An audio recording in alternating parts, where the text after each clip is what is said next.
চক্রান্ত করে আমাদের প্রাণপ্রিয় আত্মীয় স্বজন এই ৩৫ জনকে তারা এখানে নির্মমভাবে হত্যা করে। তাদের আত্মার শান্তির কামনায় আমরা এখানে উপস্থিত হয়েছি। ঈশ্বর তাদের আত্মার যেন শান্তি কামনা করে, তার উদ্দেশ্যে আমরা সবাই 1 মিনিট চুপচাপ থাকবো, নীরবতা পালন করব। এখন থেকে শুরু 1 মিনিট ধরে রাখবেন।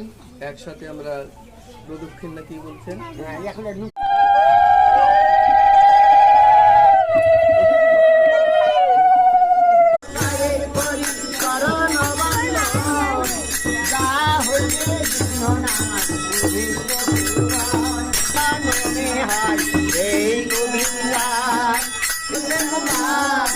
রাধা কৃষ্ণের